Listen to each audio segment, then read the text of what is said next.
Trust you're having a good Sunday afternoon from wherever you are watching us. This is the Weekend at 1 with me, Michelle Ngele. Let's begin with the highlights.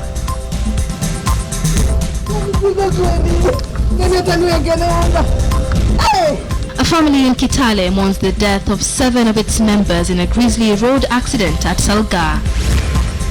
ODM leader Raila Odinga visits Ugunja to begin campaigns to popularize the party in Western Kenya. And we take you on a visit into the Narumoru caves used by Mau Mau fighters to fight colonialists.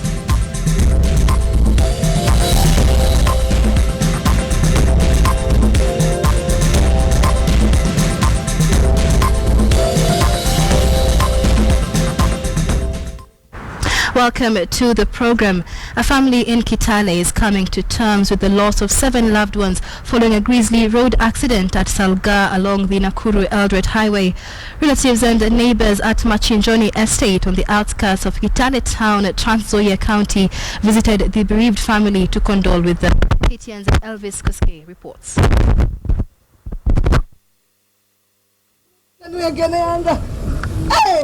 Mood engulfed Machinjoni area, Trans Nzoia County, after a family lost 7 of its family members when their vehicle collided head-on with a truck at Sobea area along the Nakuru-Eldoret Highway.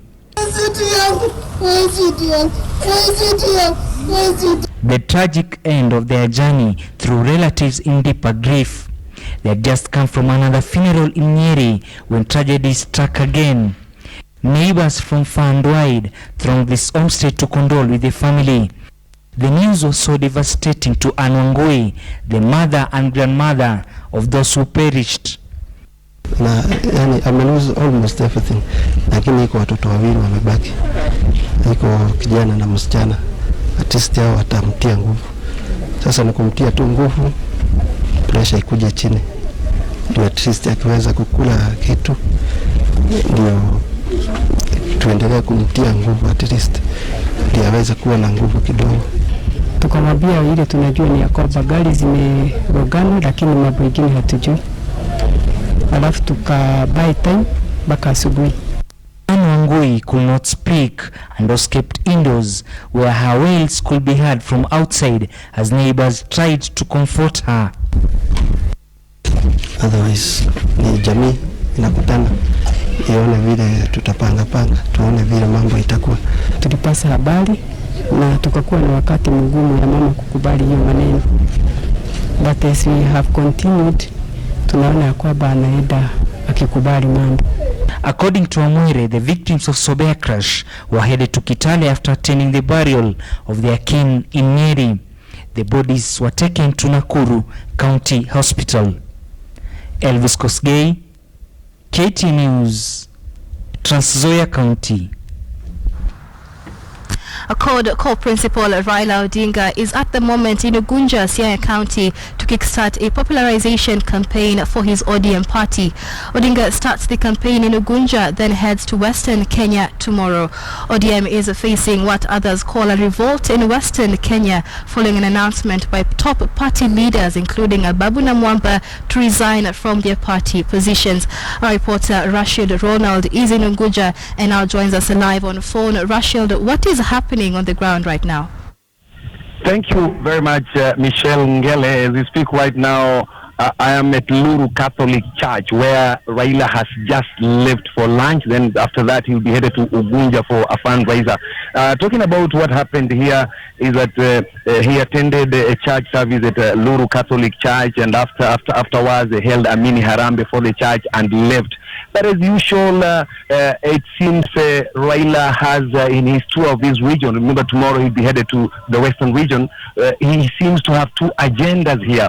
The first agenda, which started here at Luru Catholic Church when he was speaking, is to, saying that Ugunja MP Opiyo Wandayi must go back to Parliament. Remember, they had been suspended for 1 year by Speaker Justin Muturi, and he went to court, and the court ruled that there was no basis or reasons for him to be suspended for 1 year. And then when he went back to Parliament, he was not given permission to attend Parliament. So they are saying come Tuesday, he must attend. He's saying that Parliament must be able to respect the court, saying that even when there was a problem with the 2013 general election, the court ruled that Uhuru won, and the court had to accept. So Justin Muturi must learn to accept the court, saying that he is also a product of a court ruling, Michelle. And remember, just to take you through, he after that fundraiser in Ugunja town, remember he's gone for lunch, and then from lunch he'll be going there.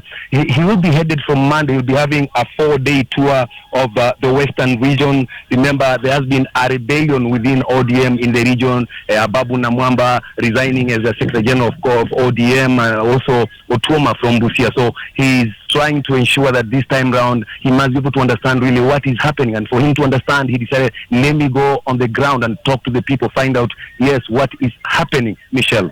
All right, and Ronald, talk to us about this 3-day tour of Western Kenya that he begins tomorrow. Of course, trying to convince the people of Western Kenya that these top defections by ODM senior members will not hurt the party come the 2017 general elections. But what is the mood by the people from Western Kenya?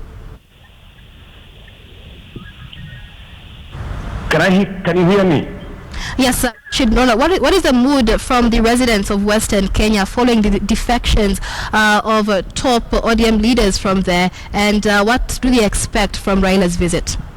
Remember, there's a lot of talk, there's a lot of political anticipation on the ground. People are really waiting to hear, hey, what is Raila going to tell people here?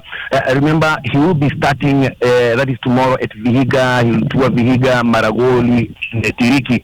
Then from there, the epicenter will be Busia. Remember, Busia, that is home to Babu Namwamba, and that is home to Otuoma, the vice chairman of ODM, who resigned. And of course, you expect a lot of anticipation. I remember even the other day, Oburu Odinga, who is a confidant of Raila Odinga, is the elder brother, he spoke categorically against Namwamba, saying Namwamba should not claim that Raila has not done anything to the people of Busia. He said that, remember when the coalition government was formed, Raila appointed Namwamba minister. He also appointed, 3 ministers, Otuoma, from the same region. He even mentioned Fred Gumo, and that even though Fred Gumo hails from Busia, despite the fact that his political base has been Nairobi. He also mentioned some of the projects like the building of the dike, saying that Raila has really assisted the people of Busia. So Namwamba should not use that as an advantage. He should be able to understand that Raila is like his political godfather. And just not to forget, Raila also made a claim saying that, claiming that Jubilee is now buying leaders from CORD ahead of the 2017 general election, saying that scheme will not be able to succeed. He assured his CORD fraternity that they have a formula that will ensure that the CORD occupy State House come 2017. Michelle. All right, Rashid Ronald there from Siaya County. Thank you, Ronald. Now, motorists in Nairobi can this week expect major traffic disruptions as the city plays host to the 14th session of the United Nations Conference on Trade and Development. President Uhuru Kenyatta is this evening scheduled to open the conference, which will be held at the Kenyatta International Convention Center. During the conference, major roads in the city will remain closed from today until Friday. Roads expected to be affected include City Hall Way, Harambee Avenue, Parliament Road, Taifa Road and Uhuru Highway. The UNCTAD conference, which is held every 4 years, will bring together heads of state and governments, ministers, players from the business world and civil society to discuss global trade and economic development. Now, core principal Moses Wetangula has told the Chepkonga-led Legal Affairs Committee to keep off matters IEBC and leave the Joint Select Committee to handle it. Speaking in Naivasha after meeting workers in Flower Farm, Wetangula said the committee would bring confusion if it continues handling matters of the electoral body.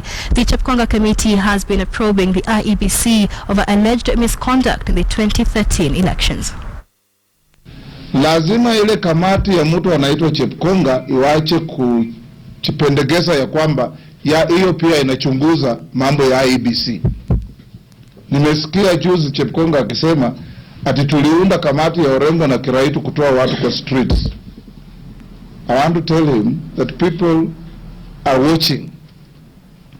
And if the outcome of the joint parliamentary committee is unsatisfactory, then we shall not have solved the problem. Nominated Member of Parliament Isaac Mwaura is warning that the Orange Democratic Movement Party is facing a disintegration if the current infighting is not tamed. He says that the Orange Party top brass must embrace dialogue and not issue ultimatums if the party is to survive and win the forthcoming general election. Mwaura added that party leaders who have indicated their wish to leave the party should be urged to stay in the party. I want to ask my good friend, Samuel Chepkonga, to stop interfering with the issue of the IEBC. His committee, in terms of departmental work, is really the one that's supposed to be dealing with the electoral reforms. But because this is a special case, please allow the special task force, the committee, the other committee, select committee, led by Kiraitu Murungi and James Orengo, to deal with that matter. It is important so that you don't give excuses for the return of the demonstrations that were been to the success of this economy.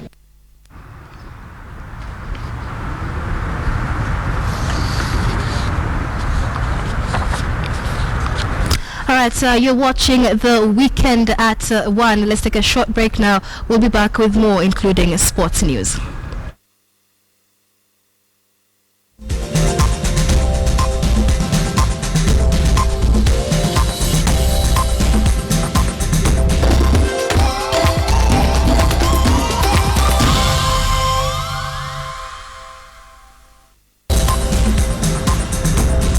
Welcome back to The Weekend at 1. Interior Cabinet Secretary Joseph Nkaiseri says he will ensure that Jubilee sweeps the entire elective political seats in Kajiado County in next year's general election. Nkaiseri, who until his appointment to the cabinet was ODM a member of Parliament for Kajiado Central, said he will do all it takes to lock the opposition out of Kajiado through the 2017 ballot.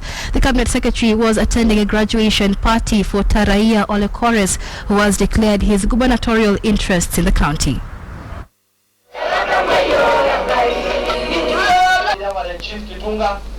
Ni wakati mwingine tena wa kuwasikiliza viongozi wetu. Sheria iniruhusu niongee siasa, lakini ni haki yangu kusema pahali mimi nataka, si ni kweli? Na mimi ninasema Jubilee 2017 Kajiado County. Lakini Kores, Livondo, na tunakuja chai yako. Hakuna mtoto ya nje na ya ndani. Kingori, hakuna mtoto ya nje na ya ndani. Na Kores, hakuna mtoto ya nje na ya ndani. Nyinyi watatu mukae chini, msikizane. Sisi tutaletea nyinyi mali na hali mpaka muingie. Tunahakikisha kwamba Kajiado governor is a Jubilee man. Ile kitu ningeomba nyinyi, Kajiado County tukae na umoja. Hatutaki mambo ya ukabila. Yuko watu mimi sitaki hapa ambao wanajifanya huko Jubilee. Siwataki kwa sababu hawa watu wanatumia ukabila, wanatumia clan. And elsewhere, legislator Kisoi Munyao is alarmed about the increase in the number of school unrests countrywide and wants parents and teachers to address the matter urgently. The Mboni legislator says that students engaging in these acts should be treated as criminals. He however urged teachers to try and prevent such acts by having dialogue with students. As a member of the Parliamentary Committee on Education, we are seriously concerned about the trend of banning of schools by certain students. This country belongs to all of us, and as Kenyans we must now focus on how we are going to address this kind of problem once and for all. Cases of indiscipline should be handled squarely. And I call all the education stakeholders so that we can work towards concerted efforts in finding a common ground on how to address issues of school unrest. Now, the war against colonialism is one that provides a rich legacy for Kenya in her attempts to break free from the yokes of colonialism. The Mau Mau freedom fighters largely operated from the Mount Kenya and Aberdare forests in the central parts of Kenya under tough conditions in the forest, including living in caves. The fighters gave it their best shot despite having inferior weapons to the colonialists. KTN News took a tour around the Narumoru caves inside the Mount Kenya forests, where the fighters survived attacks by wild animals as well as colonialists. KTN's Carol Nderi visited the Narumoru Mau Mau caves and brings us the following report.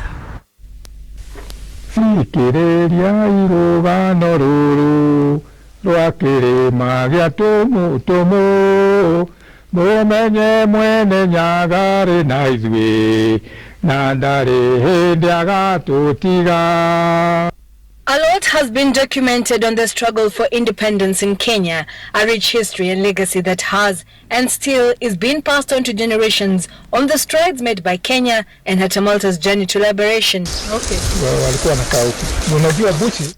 Our sojourn to the Mount Kenya forest to find the caves that served as a hiding place for the fighters during the war against the colonialists was therefore quite intriguing.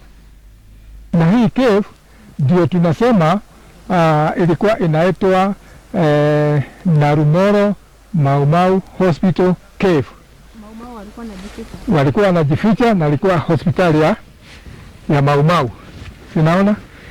Iko ndani ya msitu ya Mount Kenya, ile tunaita Kirinyaga.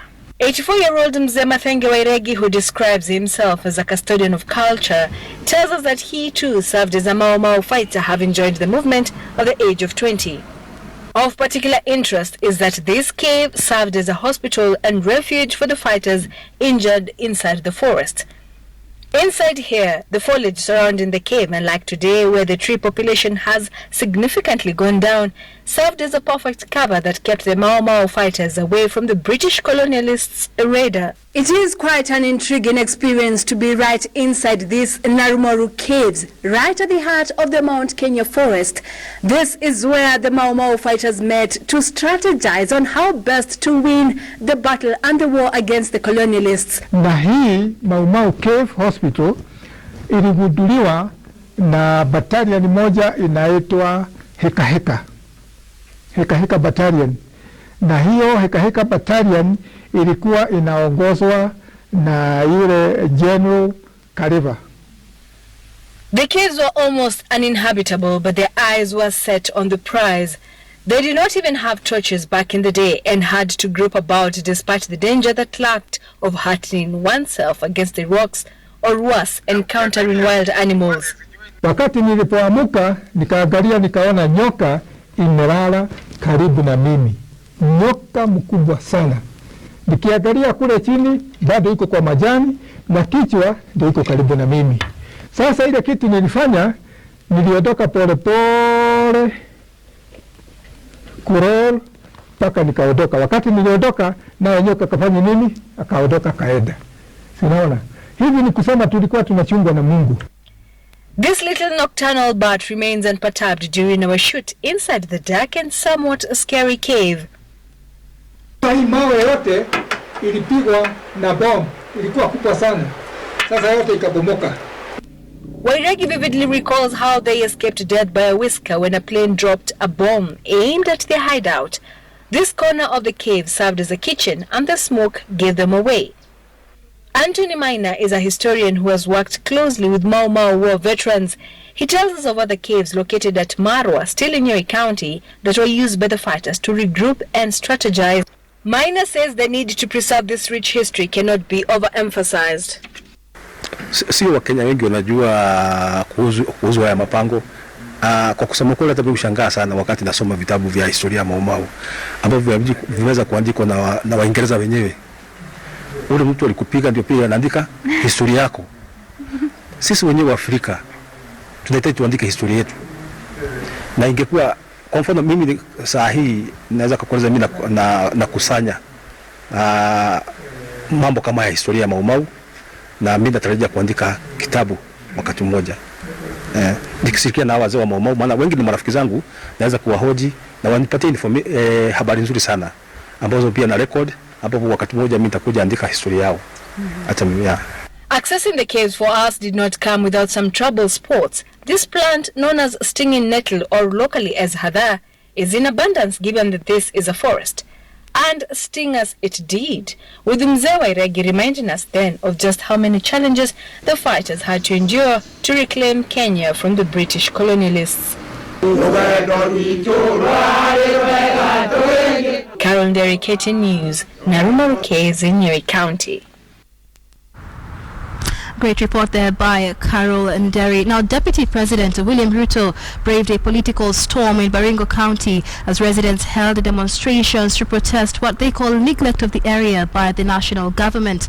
The residents claimed that the government has neglected them despite their support. However, Deputy President William Ruto, who was touring the county where the county Senator Gideon Moi skipped the tour, urged the residents not to be hoodwinked by some leaders on the performance of the Jubilee administration. I want you to answer me this question. Mtu yetu anafuguswa kama mbwa. Tunasema no. Na ya pili tunataka tuulize viongozi wetu. Mbona viongozi wetu wa Baringo wamenyamaza? Very good. Mbona wamenyamaza? Hakuna hata mmoja anauliza. Sababu ni hii. Wanaambiwa mkiongea hamtapewa tiketi ya Jubilee. Wanaambiwa mkiongea tu hamtapewa tiketi ya Jubilee. Viongozi wetu wamefungwa mdomo kwa sababu ya 2022. Tunataka kusema hata bila kusema chama, bila kusema nini, hiyo tuluma ya kufanyia Mkenya. Ya kufanyia Mkenya ya tika ngugo. Alafu ya mwisho ile kuweka sindano. Wanaona kwa sababu Gandhi ni Mkale na hawataki Mkale wakamba msungu. Mnaenda kutoa msungu ambaye acha apply. Msungu wanatoka Norway. Wakati walitoa hiyo advertisement ya MD, walisema kitu ya kwanza, certificate of good conduct. Huyu msungu ya Norway hakuna certificate of good conduct.